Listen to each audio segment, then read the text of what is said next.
What is up, everyone? Welcome back to my YouTube channel. Today we'll be reacting to Ironheart, the legend of Ralph Earnhardt. Now, I obviously know about Dale and Dale Jr., but I don't think I've ever done a video on Ralph Earnhardt, but one of my Patreon members requested this video. And just a quick side note, if you are the Patreon member that requested this video, I'm sorry it's taken so long to get to this video, but because it was like a longer video than usual to what I do, to what I am able to do like during the week, it's taken me quite a while because I haven't had the time to like sit down and watch it. But now I've got the time, I'm going to sit through it, and I'm actually excited because, like I said, I've never done a video on Ralph Earnhardt, so I feel like I'm going to get a load of information here, and I'm really looking forward to it. So I'm just going to shut up and we'll get straight into it. On New Year's Day in 1966, television viewers had a choice to make. On NBC was the Rose Bowl football game, but those who changed the channel to ABC saw a delayed airing of the NASCAR Sportsman race in Charlotte. And today we're looking forward to what should be an exciting race. Now, just in case you're not familiar with what a modified sportsman's race is, this is a race that allows the mechanics, the owners, for a little more experimentation with their cars. Oh, okay. The little guy into the field. So you're going to hear some names today that perhaps you haven't heard before in stock car racing. An interesting thing here is that we have a new leader, Ralph Earnhardt in car number 50 in the lead, and Bobby Allison is in second in 05. Neither of those cars pitted. Now, coming into the pits right now, Ralph Earnhardt in car number 50. Remember, these cars look so earlier, old. and this is the first pit stop. I love it. He had the lead at one point, I think, for about a lap and a half there before he was finally forced back to second by Bobby Allison. And here's the checkered flag for Leroy Yarbrough. Flashing across, and the winner of the Modified Sportsman's 250 here at the Charlotte Motor Speedway. Ralph Earnhardt will take the checkered flag for second. We've been informed that there has been a protest that has been lodged against Leroy Yarbrough. So let's go down to Chris Economaki and get the story. Ralph, it looks as though they found something wrong with Yarbrough's car. Is that right? Well, they found an illegal wheel on it. And this would make you the winner if this protest is allowed, huh? Well, I guess it do. We all knew about it. Is that right? Yeah, we was all told before the race. Well, how do you feel about I winning love one his this way, accent. Ralph? Well, I'd rather outrun him, but we wasn't allowed the wheels, and since he was running the wheels, he was illegal, I guess. Well, a possible winner is Ralph Earnhardt. Now, back to you, Bill Fleming. Right, Chris, and not only possible, but it is official now. Earnhardt has won, and Leroy Yarbrough has been disqualified. Disqualified. People across the country saw something those in the Carolinas knew for 15 years. Ralph Earnhardt was a winner. But unfortunately, that day was the only time national audiences got to see it. Oh. When modern racing fans hear Ralph Earnhardt's name, his legacy is the patriarch of a family dynasty. Yeah. But his personal accomplishments are overshadowed. A victim of competing in an era when records were not well kept, and a NASCAR series that no longer exist. Ralph Earnhardt won over 350 NASCAR races, believed he had 2 Cup wins raced by scoring errors, and was so good at one track that he was banned to protect the competition. As a driver, That's iconic. Ralph was smart, took care of his equipment, running hard when he really had to. He won countless races by last lap passes. With his motto of "go or blow" painted on many of his early cars, Ralph was selectively aggressive, with a familiar charm that could earn forgiveness after a run-in. And Ralph and I became good friends, but there were times when we would have some run-ins on the racetrack, but you couldn't say mad at him. He was the type of a guy, he'd come up to you, even if he hit you and knocked you off the track, put his arm around you and say, "Ned, I didn't mean to hit you that hard going into that turn," and you just couldn't help but like him. And I'm certainly glad that I got to race against him. Besides being a great driver, Earnhardt was one of the best mechanics in stock car racing, saying in a 1959 interview, quote, "I believe my reputation as a builder of racing engines equals my reputation as a driver." Wow. In 1958, it was reported that 5 of his 15 competitors at Columbia were using engines built by Ralph. He spoke with pride on nights when a chassis he built finished behind him. I'm getting so much information about him already 1969, that I just he won never the knew. Sportsman feature and pointed out that the car that finished second used an engine and chassis that he built. That same night, the winner of the semi-modified division was using a chassis and engine he built, and the second-place car used one of Ralph's chassis. And the winner of the hobby I love that there's division still was like also pictures using to an go Earnhardt with built this as well. chassis. Earnhardt would unload his cars at the track and never have to work on them in the pits. His meticulous preparation during the week meant he was ready to race once he showed up. He once said, quote, "Some of these fellows today think they can wait until they get to the track before they put these finishing touches on a car. They are the tinkerers, and tinkerers don't win." Tinkerers don't win. How many times have you seen me mess with a car once I get it to the track? Not once. Maybe a touch or two here, but I never have to work under the hood. If it's not right when it gets here, nothing they can do in the pits will do a damn bit of good. You've got to come ready to run. Fair. Like other racers of his time, Ralph was very superstitious. Sounds like a very well-spoken Thought it was bad luck to have his picture man taken before a race. when it comes to racing. Driving to the track one day, he noticed a crewman in his truck wearing green socks. Ralph made him throw the socks out the window. In 1961, he raced in the same pair of tan pants to bring him luck, and peanuts were never allowed near the race car. What? Yeah, so Ralph believed in those superstitions absolutely. of green was bad luck. No peanuts. No peanuts. The story is, you can tell me whether it's true or not, that he pulled a gun on somebody that was around his car with peanuts. I'm not sure about Kathy's that. over there shaking her head yes. What? That seems She like an probably remembers that overreaction. more than I do. Ralph was a slim Wow, 6 that's foot actually tall, crazy. with a scar on his left cheek that he got at 18 Coming months from old someone in a who's car not really crash. superstitious, Called the that's Capitalist crazy. Cannonball. People go to Others like called those him lengths. Ironheart, a determined man from an era and region where hard work could help him break free from the hard lives of his neighbors. Annapolis, North Carolina was known as Towel City in the 1940s, home of Cannon Mills, the world's largest producer of towels and sheets. While most people in town worked at the cotton mill, the 1950 census lists Ralph as a mechanic at a service station. It was there that his pathway to racing began. Someone asked him to build an engine for a race car. When it was finished, the owner invited Ralph to drive the car in a race. Ralph married his wife Martha in 1947 before he started racing. The local Kannapolis newspaper reported as he and 2 others drove down to Daytona Beach in January 1949 to watch the NASCAR modified race.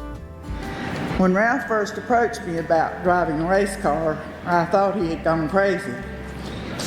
Our oldest daughter, Kay, was about 5 months old, and Ralph promised me that if he couldn't make a living or do it without taking away from the family, that he would not pursue it any further. But from the time he started, he kept me and 5 children up without me ever having to work outside of the family. Aww. It was around 1949 that Ralph began racing. He first competed in a series called the Fast Oval Race Drivers Club, or the Ford Club for short, running Ford coupes on local dirt tracks like North Wilkesboro and Hickory. Wow, look at them go. There, one of his biggest rivals was a 21-year-old moonshiner named Junior Johnson. We've heard of Junior Ralph Johnson, described but himself not as Ned. a wild kid in those early years, saying, quote, "I guess I wanted to be a show-off at the start. I remember a race at Hickory in 1953. I won it. When they gave me the checkered flag, I was so determined to show the fans I was a red-hot driver that I turned my car over on the extra lap." What? Why? At the start of his career, Ralph credited his biggest influence to Red Vogt, one of the founding fathers of NASCAR. It was Red who suggested the name NASCAR at its creation in 1947 and who built the cars driven by NASCAR's first champion, Red Byron. Vogt helped Ralph get a good engine and gave advice. Earnhardt began winning races in 1952, taking the May 4th race at North Wilkesboro, there again on July 20th. It was in 1953. See, it's when you look at these photos that you actually realize like how fast NASCAR staged the Sportsman Championship race at Raleigh on change September in like 19th. race cars has Earnhardt been. spent the day winning Like 2 the evolution races, is first at insane. Rutherford County Speedway Because it in the wasn't that long afternoon, ago that they then looked like driving over that. to Like Hickory what, and 50 winning that years night. ago? Earnhardt 50, won 60 the years Hickory ago, and Track now like Championship, they look season so title different. for the Ford Club. 1954 was the first year Ralph competed solely in NASCAR, running in the Sportsman division. While it would later evolve into the current Xfinity Series, the Sportsman division in its early form was similar to the current Weekly Series. There, dozens of tracks are NASCAR sanctioned, with state championships and an overall national champion. That meant, on a given Saturday night, there could be a dozen tracks paying Sportsman points. There would also be a handful of national events that paid higher points. The Sportsman division was the classic 1930s cars with stock flathead engines, different from the modified division, which allowed engines with overhead valves and more carburetors. In 1954, Ralph again took the Hickory Track Championship, finished 5th in the North Carolina State Sportsman standings and 36th in the national standings. 1955 was even better for Ralph, as he now committed himself to racing full-time. He won even more races, finished 2nd in the national standings behind Billy Myers. I don't think I've heard of Billy Myers before. Everything fell into place for Earnhardt. Billy Myers moved to the Cup Series. Ralph had the driving experience, and his cars were perfect, but he faced a strong challenge from a 23-year-old Ned Jarrett. I don't think I've heard of him. Racing against Ralph Earnhardt for many years on the short tracks around the Carolinas and the southeastern part of the country. We would race many times, 4 or 5 times a week. His cars were always prepared to the absolute best. You couldn't catch him on an off night because he didn't have those. He was always up near the front. So if you beat him, you had to be the best that night yourself. Earnhardt won track championships at the Charlotte Fairgrounds at Hickory. In 76 races he entered that year, he won 34. Earnhardt won the 1956 Sportsman National Championship by a strong margin over Jarrett. After winning the title, Ralph earned a chance to drive in the Cup Series, then known as the Grand National Division. It was an unusual scenario, where the 1957 season began on November 11th, while the 1956 season was technically still ongoing. I love that orange and white, are you kidding? Races being pushed to the end of the year. That meant on the same day, a race at Hickory was held that counted toward the 1956 points, while a race at Willow Springs Road Course in California counted towards 1957. Fireball Roberts was committed to running the race in Willow Springs, while his ride with the Ford factory team needed a driver in Hickory. Hired to take his place was the local track champion, Ralph Earnhardt. In his Grand National debut, Ralph was the fastest qualifier, but to Look win, at that, he would even have like to beat the Speedy helmets have Thompson, changed so much. the fastest That's car in crazy. the race and led most of the event. Running second, Earnhardt pitted with 13 laps to go, giving Thompson a lap lead. Thompson ran out of fuel and pitted with 5 laps to go, putting Earnhardt back onto the lead lap, 5 seconds behind the lead. With 1 lap to go, the flagman thought Earnhardt was leading and gave him the white flag. The head scorer quickly informed him that Thompson was leading, and Speedy was given the checkered flag. The track speakers announced that Earnhardt had won before correcting, saying that Thompson was the winner. Feeling that the local driver was robbed, the crowd erupted into a near riot, throwing soda bottles onto the track. What? Earnhardt was called to the microphone to tell the crowd he was satisfied with the scoring explanation and knew that he had finished second. Combining the Sportsman Championship with his great run at Hickory, Ralph became one of the most desired drivers for Grand National teams. Ford was so impressed they offered him a spot on their team for 1957. Did they? But it was reported that Ralph was uninterested in going Grand National racing. Oh. He would need to be away from home more often, made good money in sportsman racing, and so he turned the offer down. Years later, Ralph said, quote, "You're somewhat of a captive to Grand National racing. I mean, you're away from home much of the time and the expenses are so much greater. I guess I'm pretty much of a homebody. I enjoy being with my family." That is completely Despite his fair. resistance to move up, Ralph was drawn into the Cup Series that spring. He was hired as a mid-season replacement on the Lee Petty-owned team when Tiny Lund left. Driving an Oldsmobile, he ran 8 races, finishing in the top 10 Look at 3 that times. car. It just looks so Then cool. it was back to the sportsman cars. While Ralph spent several months in Grand National, Ned Jarrett stepped in to win the 1957 Sportsman Championship. One of my favorite cars ever. Yeah, it would be like a dream car if I could get it. It's, you know, like Elvis Presley's pink 1950s Dodge. The rivalry with Banjo Matthews reached its peak. The way I would give anything to have one of those. Baseball I love it so much. Nashville, North Carolina on May 31st. In a heat race at the unique track, Matthews bumped Earnhardt and sent him crashing into the first base dugout wall. Ralph continued ahead of Banjo and pulled to the inside of the track, exiting left field. As Banjo moved to the outside to pass, Ralph turned to the right and squeezed him into the wall. Ralph then pulled into the infield around third base and stopped, pointing towards the track, seemingly waiting for Banjo to arrive. What? Banjo hit the gas and headed straight for him, slamming into Ralph's right side. Why did he The do men were that? restrained from fighting, and Banjo was fined $50 and suspended for the night. $50. That year, Fine, Earnhardt $50. served That's as a like teammate nothing to now, mentor but that to must Bobby have Isaac, been like so future much to them back champion then. himself. In a 1960 interview, Ralph said, quote, "The only driver who gives me a hard time is Bobby Isaac, but I think that comes from the fact that we get a big kick out of beating each other. As far as I'm concerned, Bobby Isaac is one of the best friends I've got in this racing Oh, business." that's cute. On August 1st, Ralph was in a race at Spartanburg, South Carolina, when he suffered a violent crash. He hit another car and slid off the track, impacting a 2x6 piece of wood which pierced through the radiator, knocked the exhaust manifold off the engine, and went through the floorboards, breaking bones in his right foot. Oh. It was expected that the injuries would keep him out several weeks. That just made me which led to this cringe. famous picture Hate of that. Ralph in the trunk of his Oldsmobile, talking to Bobby Isaac, Richard Petty, and Ned Jarrett. But after reevaluating Oh my God, the that looks injury, like the such a X-ray legendary showed it wasn't photo. as bad as originally thought, and his cast came off. As car owner Frank Presley explained, quote, "He's got to drive with a wife and 5 kids at home to feed."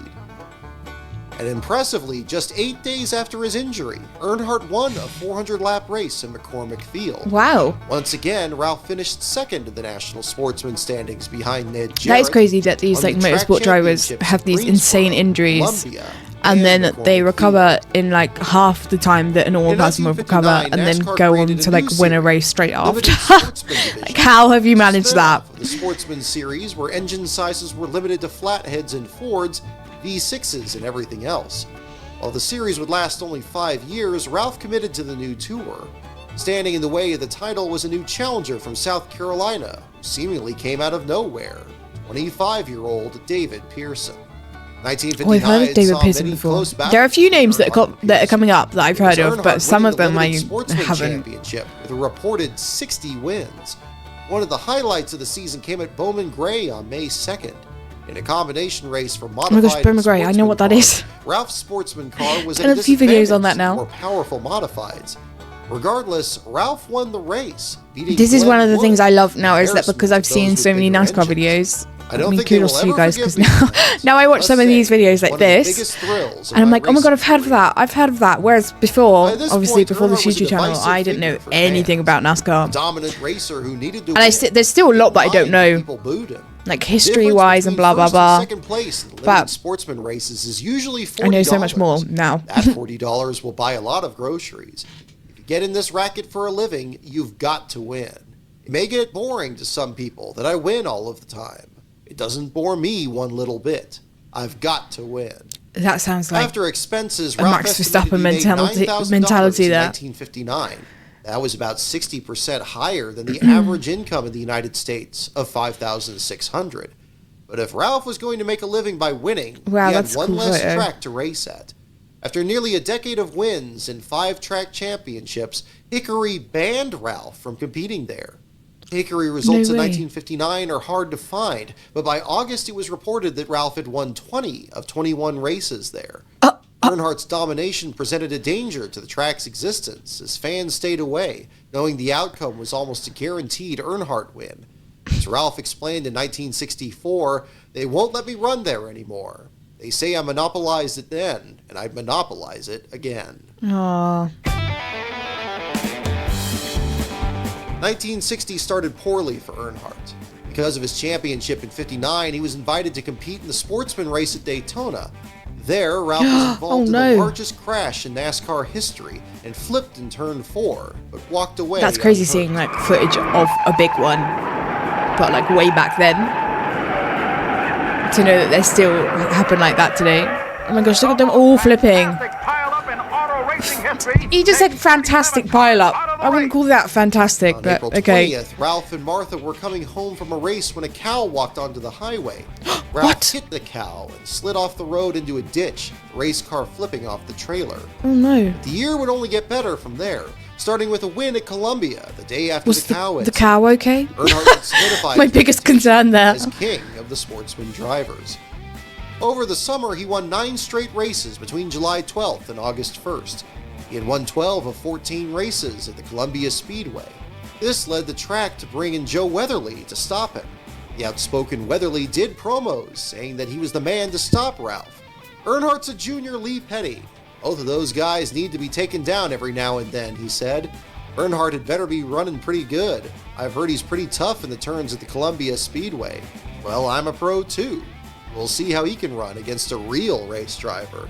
In a climax on August 4th, Earnhardt and Weatherly knocked each other out of the race with a fender-banging duel for the lead. Still, the two were good friends, with the Virginian saying, quote, "That Earnhardt is good. He's plenty tough. I wish he'd run in some of the big car races." By 1960, that was a common question. Why didn't Ralph Earnhardt race in Grand National? Beyond not wanting to be away from his family, Ralph liked owning his own cars. In a 1960 interview, he explained, quote, "I own my own cars, do all the work on them, and don't have to split it with anybody. Some race drivers figure the ideal situation is to let another person own the cars and take 40 to 60% of the winnings. I don't agree with them. I'd rather have my own cars, do all the work." Well, yeah, if you know how to, fix the car up and do all of that, why do you need anyone else? This was the main reason his father never became a Grand National superstar. "Daddy was honest, quiet, and independent," he said. "I think it was his independence that maybe was the reason he didn't go much further in racing."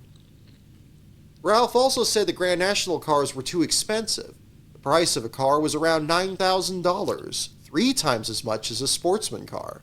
Racing 3 times a week was profitable as opposed to investing more money for them in a as well. series that wouldn't make money unless you were a top team. He also made good money building engines and carburetors for other Sportsman drivers. Earnhardt repeated as NASCAR's limited Sportsman champion and won over 50 races in 1960. But at the end of the year, it was reported that he was open to running some Grand National races. In 1961, he went down to Daytona for the 500 without a ride and ended up being at the right place at the right time. Wow, okay. On race morning, Cotton Owens finished working on his car at 5:30 a.m. and then tried to race a few hours later. After 200 miles, he was so exhausted he needed a relief driver. As Ralph explained later that year, quote, "Owens came into the pits and asked for a relief driver. He spotted me and said to get in." In the days before fire suits, Ralph got in the car in his street clothes, put on Cotton's helmet, entered the race with no experience driving a Grand National car at Daytona. Earnhardt impressively finished 5th, 2 laps behind race with winner no Marvin experience Kant. either. Performance was so good that it led to a deal to run more big races for Owens, who wanted to transition from driver to owner. Earnhardt would take the super speedways, and Owens would keep racing the short tracks. Despite his allegiance to Sportsman racing, Ralph admitted, "I had hopes that someday I would find the right car and right backer to enter Grand National racing." When he was asked years later, Ralph said that his last goal in racing was to win a Grand National race. But according to him, he accomplished that in 1961. Twice. "I have one, but they didn't give it to me," he said. The first disputed race came at Atlanta in March, his first race for Owens. Ralph won a 10-lap qualifying race a day before challenging for the win in the Atlanta 500. With the checkered flag waved, Earnhardt initially finished second, but later dropped to third. Still, he maintained he was a lap ahead of the winner, and a scoring error was to blame. "I thought I won. Cotton said I won. Even the scorers said I won," he said. I "But didn't get the money. Why?" According to the final tabulation, Bob Burdick finished first. I guess he just can't beat an educated pencil. Earnhardt returned to Darlington in early May. He led 6 laps. Thank God we have everything like digitally now, so none of that He thought the happens. scoring may have cost him a win, saying, quote, "In the Rebel 300, I was leading and I made a fast pit stop. Well, nobody passed me and I finished 8th. We still haven't figured that one out." How does that work? I'm Ralph's so third confused. race was the World 600. He finished second in a qualifying race, then led 75 laps early in the main event. And right behind, 2 more Pontiacs coming hard in 3rd and 4th place. Veteran Marvin Pank and newcomer Ralph Earnhardt. These boys don't intend to be left out of the action either. Now Earnhardt challenges Pearson. I wonder how and fast into the lead. cars were back then. Earnhardt gives up first place as mechanics give his car the once-over. Tires must be replaced already.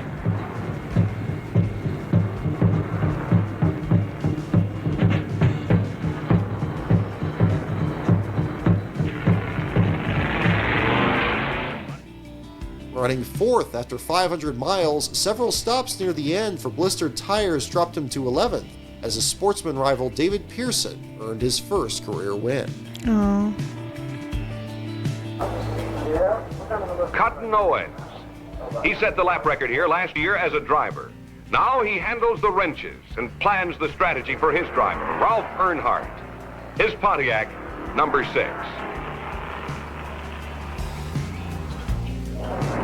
Earnhardt drove 3 more races in the number 6 car. That's so crazy watching how they track the lap time there back then. Sorry, my brain just After went the Southern 500, crazy Ralph just was moved watching to that. second Owens car for Atlanta. Then at Charlotte in October, Owens returned to the cockpit himself, left Earnhardt without a ride. At the time, Cotton said he had been battling the flu all year and finally felt well enough to run a long race. But other reports said the split was due to strained relations between Cotton and Ralph. They look like they're going quite fast there, to be Earnhardt fair. made a good impression with people at Pontiac who helped him get a ride in a year-old car for the 1962 season. In 17 Grand National races, Ralph had a pair of top 5 finishes at Concord and Hickory, while also winning a handful of Sportsman races. Oh no. That Pontiac qualified at 127 miles an hour, and Ralph Earnhardt proves that it can God, run the way the car was almost as tilting there, I fast thought it was backwards. going to start The flipping. yellow caution signal slows traffic. Earnhardt's not hurt. If that car will still run, he'll make it back to the pits and out of the race. Oh, he kept going.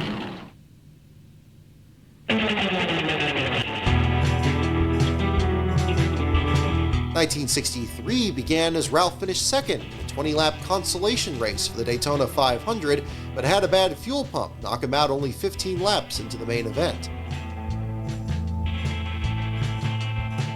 He again ran 11 races during the 1964 season, with one top 5 finish being a 4th at Hillsborough. His Oh my last God, attempt that at running a footage is cup crazy. race came when he failed to qualify So for the purple. 1966 World 600. Instead of trying to compete in an uncompetitive car, he returned to Sportsman racing. So here is Ralph Earnhardt unlapping himself. So there you have the second place car ahead of the first place car in a unique placement. A lap and a half to go now for Leroy Yarbrough of Columbia, South Carolina, and he'll have this 250 race all wrapped up.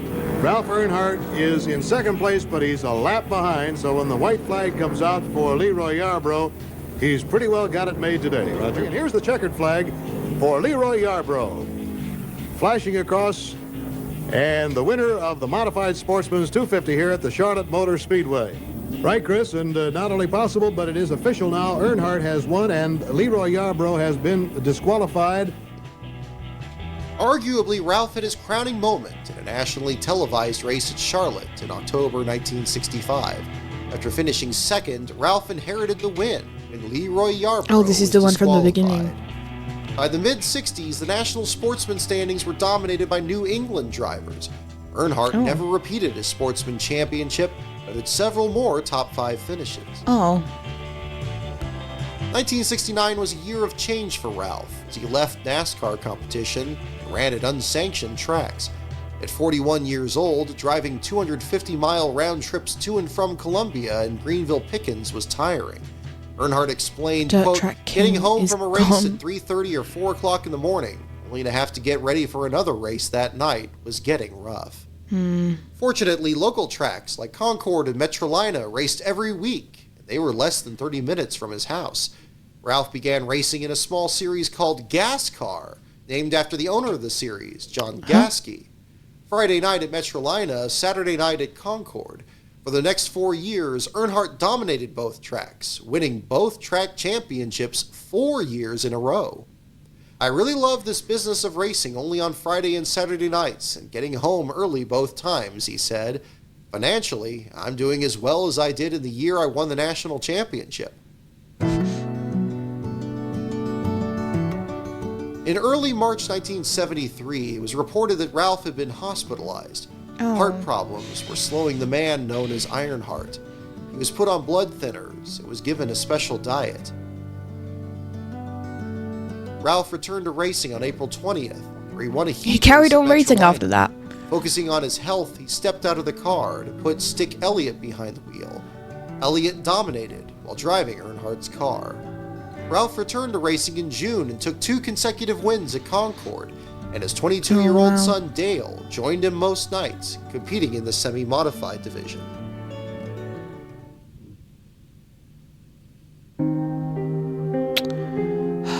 I knew we were going to have to get to this bit at some point. Ugh. The sad music, I just knew it was coming. On Wednesday, September 26th, Ralph suffered a heart attack at his home. Oh, he had a heart died attack. At the age of 45. One of the greatest 45. racers NASCAR had ever seen was gone. Quite young. Ralph's obituary mentioned Dale and how Ralph thought he would make a good Cup Series driver someday. Years later, Dale thought the effort his father put into building cars and racing them led to his father's passing. He had worked so hard, he said. I think the racing, all the hard work and the worry, caused the strain in the heart attack. Oh, he even has a cut. Okay, I'm gonna cry.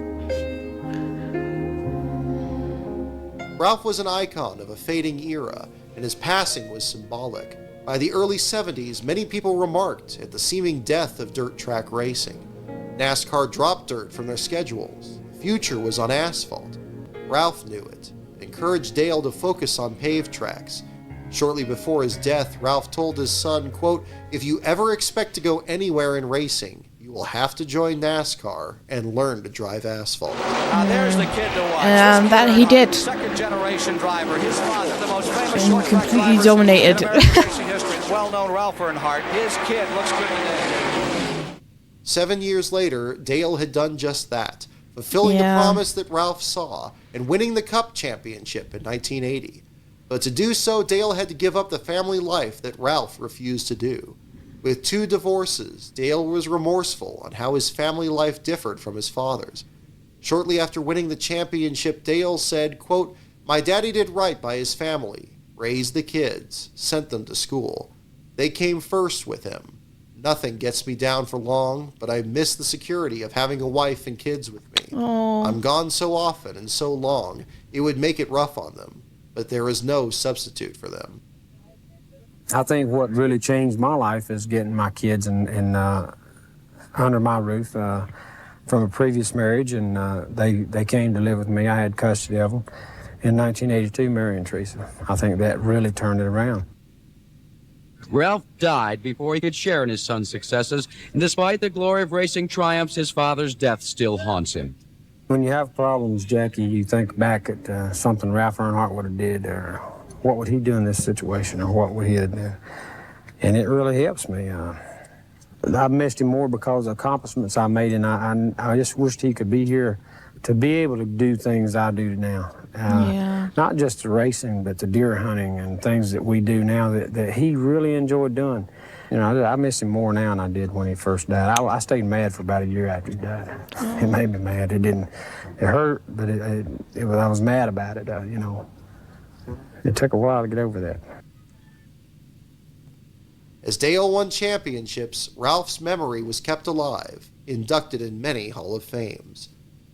And congratulations, too, to the new inductees into the National Motorsports Press Association Hall of Fame. Jerry Cook was inducted, along with Ralph Earnhardt, the late model Sportsman stock car legend. Really made the family happy and all the people and fans that he had years ago. And he was already a 3-time champion at that point. That's crazy. It's a pretty neat deal. The only thing that I'd change and went back in life is I wish my dad was here to see it all, but you can't do. So depressing. Can't change I'm gonna cry like that, so. on a Saturday morning. It's, one side of it's too much. He accomplished a lot in racing, and now with the stuff you're doing, I think it really people look a little deeper and see what he did and realize how successful he was. That's true. It brought a lot of light back on what your dad did accomplish. Well, on behalf of my brothers and my sisters, I'm proud to introduce the next inductee to the International Motorsports Hall of Fame, our dad, Ralph Earnhardt.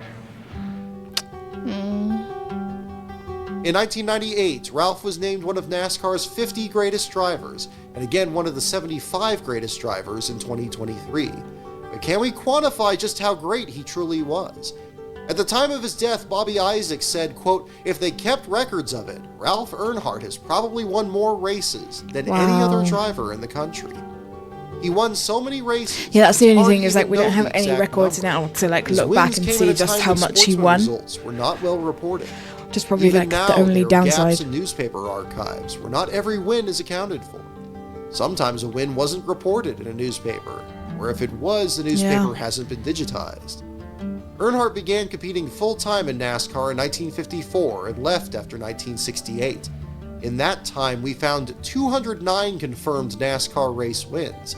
That's only a portion of his true victories. In his 1956 championship year, it was reported he won 34 races. We could only find 18. In 1959, it was said he won over 60, while we could only find 35. The International Motorsports Hall of Fame says he won over 350 NASCAR races, and if we could only find about 2/3 of his wins, that figure should be reasonable. Take into account his wins before NASCAR and his wins in the early 70s, and Ralph's total victory list could reach 500 wins. Yeah, that's crazy. For So the era many. of sportsman racing in the first 2 decades of NASCAR, there was no one more dominant than Ralph Earnhardt. While his family gets recognition for their achievements, those familiar with Ralph know he was every bit as significant to NASCAR in his time. Well, that was a good video. It gave me lots of information. Like I said before, like going into the video, I didn't know anything about Ralph Earnhardt. So watching that, I got so much information that I didn't know. And he said it in the video, like his success is like overshadowed by like Dale's and stuff because there's not a lot of records and like reports on his wins and blah blah blah. So it was nice to watch that video and like see the backstory of Ralph because I obviously didn't know anything. So yeah, thank you to my Patreon members for requesting this video. And with that being said, if you have any other videos that you'd like me to react to, drop them in the comments and work my way through everybody's suggestions at the moment. If you did want to check out any of my other socials or become a Patreon member and get early access to videos like this or top priority over your suggestions, then you can do all of that down below. But I hope you enjoyed today's reaction and I will catch you next time for the next one. Bye!